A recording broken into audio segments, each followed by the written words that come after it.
Hey guys, I had requests to show you how I achieve these lava bases.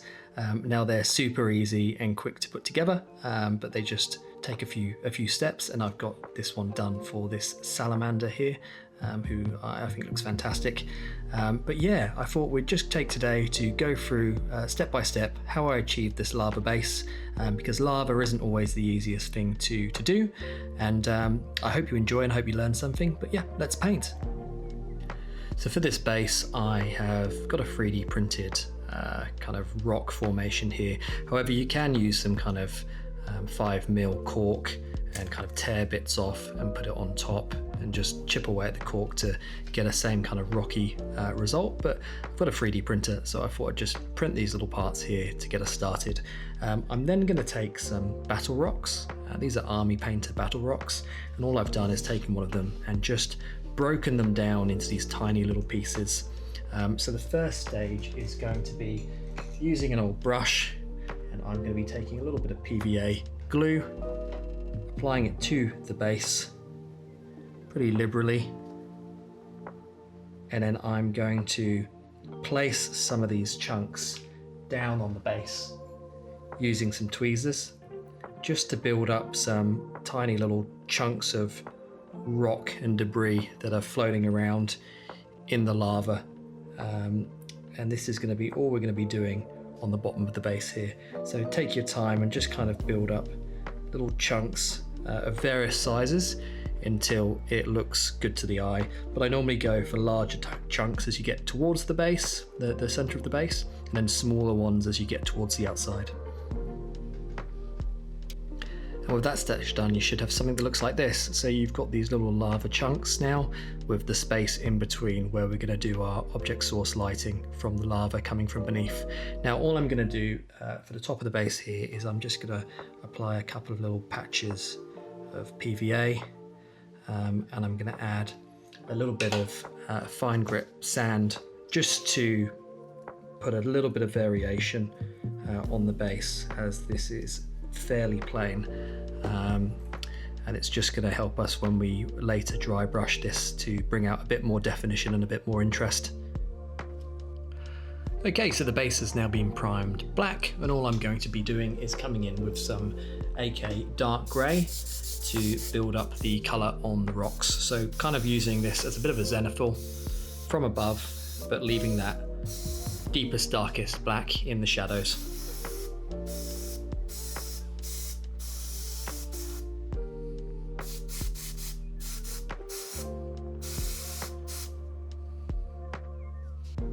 Okay, I'm now coming in with some ash grey, which I've just prepared on a bit of cork, and I'm just going to now dry brush the whole of the base just to pick out the definition and highlight up those edges of the rock panels.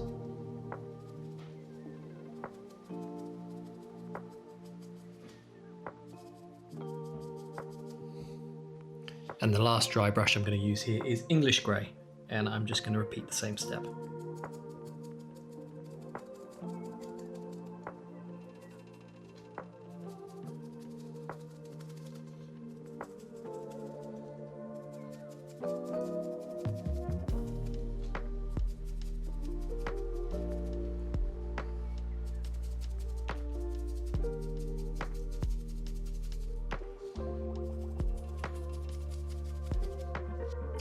Once that is done, I'm going to come in with the same oil mixture that we used for the armor panels of our salamander. So it is Cadmium red and burnt umber mixed 50-50, and all I'm going to be doing is, without varnishing, applying this to all the recesses and texture of the stone and rocks.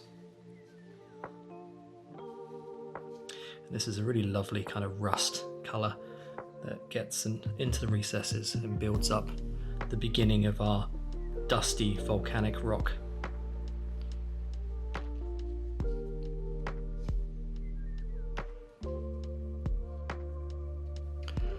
Alright, and with that stage done, we should have something that looks like this.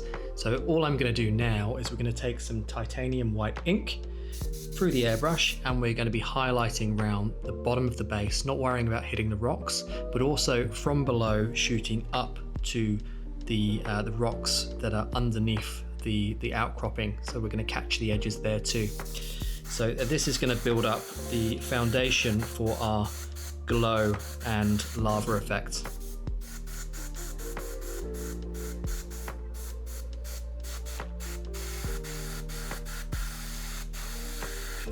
We want a really nice opaque coverage here.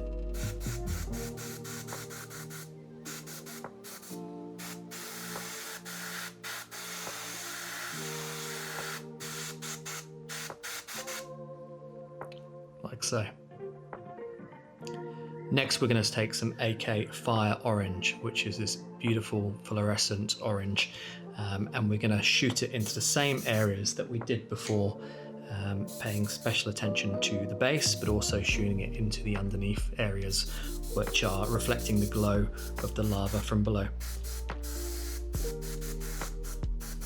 As you can see, this is a really bright, vibrant orange, but take your time and don't allow this to kind of spider web. If you need to let it dry in between sprays, then that's okay.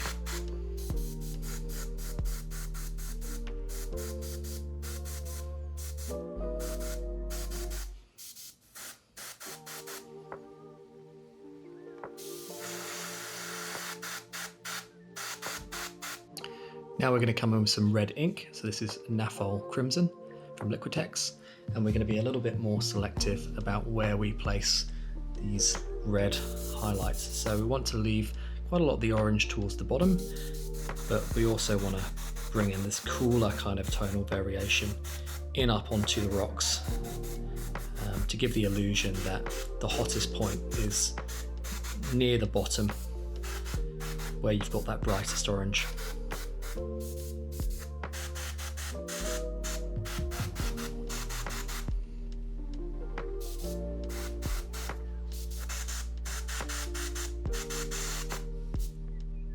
The next step here is I've just got some wine red on a bit of cork, and I'm going to dry brush this wine red across the rocks on the bottom of the base, just to put the darkness back into the cooler part of the rocks that would be outside of the lava, like so.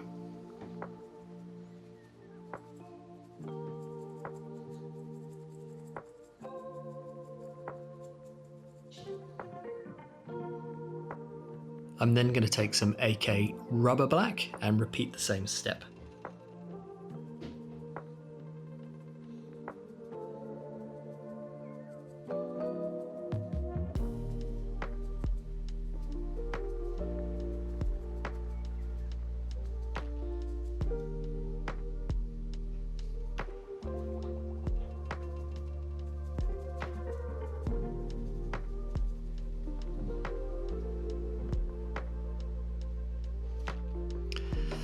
And with that, we're starting to see a real tonal variation between the hottest points and the cooler points outside of the lava flow.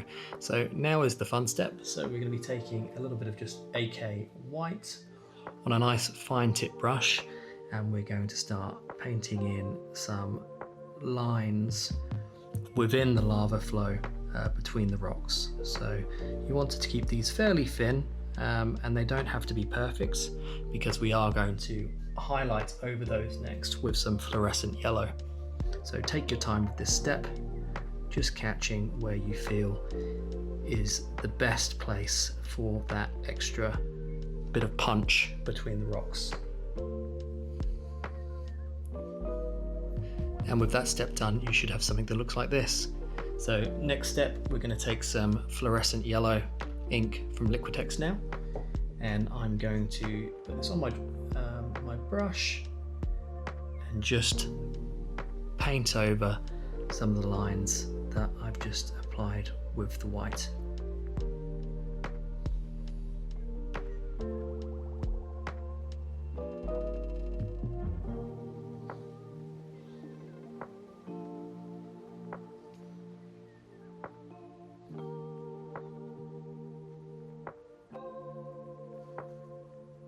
You can see this starts to come together very quickly now.